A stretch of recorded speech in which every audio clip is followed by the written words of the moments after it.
Nama saya Dana Trisasongko dengan NIM 19K10134. Dalam kesempatan kali ini, saya akan menjawab pertanyaan yang telah diberikan oleh Pak Wiyoko dalam mata kuliah Teologi Moral. Ada beberapa pertanyaan yang harus dijawab guna memenuhi nilai, dan kita langsung saja. Pertanyaan yang pertama yaitu, apa teologi moral menurut kitab suciku? Cari kutipan kitab suci yang jelas. Jadi, teologi moral menurut kitab suci saya yang beragama Islam, yaitu Al-Quran, adalah teologi moral menurut kitab suci Al-Quran adalah mengajarkan kepada manusia tentang bagaimana seharusnya mereka menjalani hidup sebagai individu maupun sosial. Jadi di sini kitab suci Al-Quran memberikan sebuah penjelasan, memberikan sebuah penalaran bahwa di dalam kitab-kitab Al-Quran tersebut banyak sekali ayat-ayat yang menjelaskan tentang bagaimana kita menjalani hidup berguna untuk masyarakat setempat, berguna untuk orang sekitar, dan juga yang pasti untuk menyembah Tuhan, untuk menjadi pribadi yang lebih baik, beriman, dan bertakwa. Pertanyaan yang kedua yaitu, beri contoh satu saja kasus reaksi tokoh suci dalam keyakinanku dalam menangani kasus amoralitas. Ya, jadi di sini saya akan memberikan sedikit cerita kepada teman-teman, kepada Pak Yoko juga, bagaimana Rasul saya menanggapi kasus amoralitas yang terjadi pada saat itu. Jadi pada saat itu ketika Nabi Muhammad SAW sedang berdakwah di Mekah, dia dikejar oleh para Bani Quraisy dan bersembunyi di Gua Sur Mekah bersama sahabatnya yaitu Abu Bakar As-Siddiq. Di dalam gua, mereka dilempari batu oleh para kaum Bani Quraisy hingga mengenai gigi Rasulullah SAW sampai berdarah. Ketika melihat Rasulullah berdarah, Abu Bakar tidak terima dan hendak keluar untuk mengajar para pelempar batu. Namun ditahan oleh Rasul dengan alasan mungkin saat ini mereka belum masuk Islam, namun tidak menutup kemungkinan kalau anak cucu mereka suatu saat akan masuk Islam, dan tolong jangan dibunuh.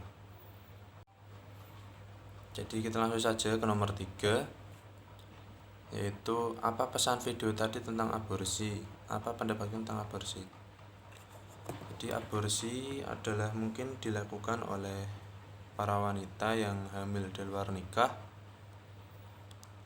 dan mereka malu apabila ketahuan melakukan hal yang tidak sepatutnya dilakukan oleh orang yang belum menikah, sehingga akhirnya mereka punya anak.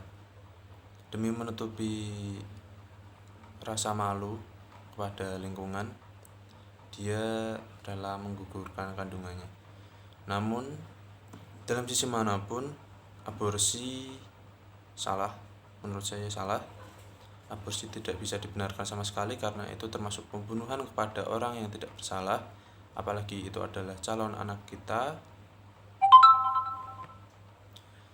Dan untuk melakukan hal tersebut pasti sangat berdosa bila kita menggugurkan kandungan tanpa ada alasan yang jelas. Jadi aborsi adalah salah. Jadi langsung saja kita ke nomor 4. Apa pesan video tadi tentang pergaulan bebas, dan apa pendapatku tentang pergaulan bebas? Jadi di sini pergaulan bebas dapat menjadi suatu yang sangat bahaya apabila tidak dikontrol dengan baik. Pendapat saya tentang pergaulan bebas ialah manusia harus membentengi diri dengan iman dan ibadah, dan mencari tahu bagaimana sisi baik dan buruknya kehidupan. Dalam situasi apapun, pergaulan bebas tidaklah dapat dibenarkan karena lebih banyak negatif daripada positifnya. Maka dari itu, penting bagi manusia untuk lebih mendekatkan diri kepada Tuhan. Nah, kita lanjut ke nomor 5. Apa pendapatku tentang ketidaksetiaan?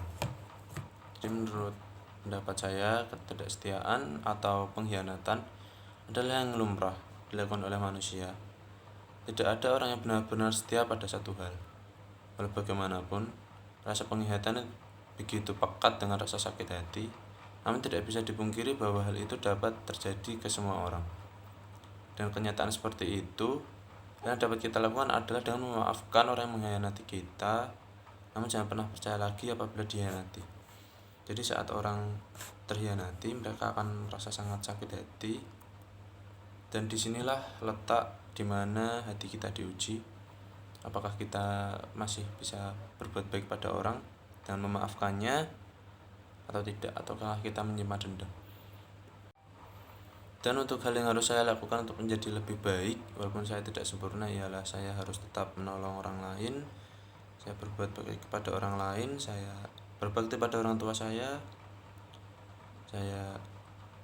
melakukan sesuatu yang sekiranya bermanfaat untuk orang lain, bekerja keras untuk cita-cita saya. Saya bukan tipikal orang yang money oriented, jadi saya insya Allah melakukan segalanya dengan ikhlas, dengan tabah, sabar, menjalani hari dengan apa yang bisa saya lakukan, seperti itu. Jadi dalam kesempatan kali ini semoga pertanyaan-pertanyaan tersebut terjawab. Terima kasih. Assalamualaikum warahmatullahi wabarakatuh.